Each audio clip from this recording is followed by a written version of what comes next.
So when I bought Diesel, I really didn't question his color at all. I bought him through an online auction, and color was not high on my priority list. I was looking for a vaulting horse prospect, and I chose him for his build, his mind, and his movement. Hello. So I was like, cool, he's a light bay, he's Where got are super you? cute face markings, love him. You sure are cute. So he gets here, and a couple people were asking me what color he was. And again, I'm just like, he's a bay. Why is everyone asking me this?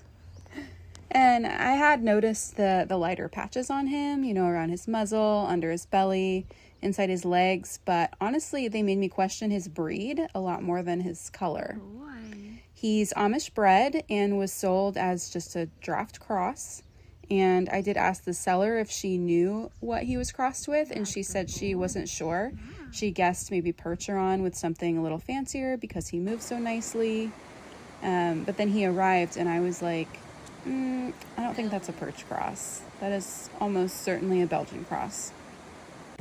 As I spent a couple years performing with an equestrian circus show that had a team of 8 Belgian horses who were a big Roman riding team. That's where I learned most of my Roman riding.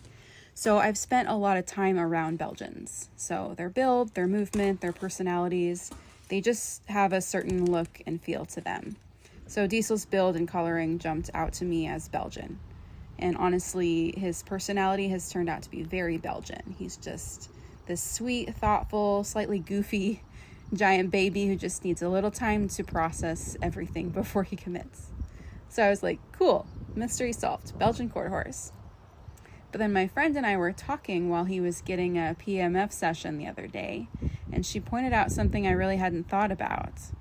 She said, his points aren't actually black. And I looked a little closer, and she's right. His mane and tail are dark, but his legs, his mane and tail are actually just a dark chocolate brown instead of a true black. And my first thought, of course, was, well, he's just sun bleached.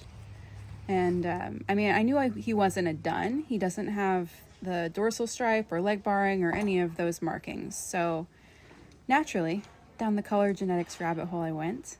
And the term that kept coming up was Pangaré. You'll also hear people call it mealy bay. And I'm definitely not a color genetics expert, so if someone who studies equine coat colors for a living is watching this, feel free to jump into the comments. But from what I've been reading, Pangaré is basically a pattern where horses have lighter coloring around the muzzle, eyes, belly, and inside the legs. It's especially common in a lot of draft breeds, including Belgians. It's something I've noticed, but I never knew what it was called. So basically, instead of having these really crisp jet black points like you might see on a bay thoroughbred, you get this softer look with chocolate colored points and lighter areas underneath. And people do sometimes confuse it with dun coloring, but it's definitely not dun. Again, no primitive markings, no dorsal stripe down the back, no shoulder stripes, no zebra stripes on the legs. Diesel doesn't have any of that. He just has these softer, lighter areas. The other interesting thing is that Pangaré is actually a little controversial in the genetics world. Everyone recognizes the pattern, but researchers haven't completely pinned down the exact genetics behind it yet.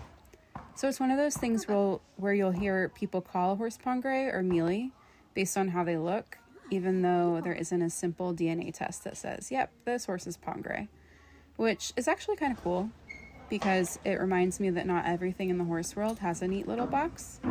Sometimes a horse is just a bay, sometimes it's a really light bay, sometimes it's a Belgian with softer coloring, and sometimes you go down an internet rabbit hole because your horse's legs are brown instead of black. Either way, I learned something new, and honestly, that's one of my favorite parts about horses. No matter how long you've been around them, they always find a way to make you curious about something.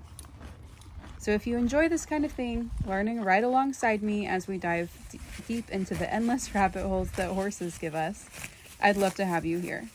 Don't forget to subscribe, and if you're looking for practical resources to help you on your own horsemanship journey, check out learningtoolsforequestrians.com. I'll see you in the next one.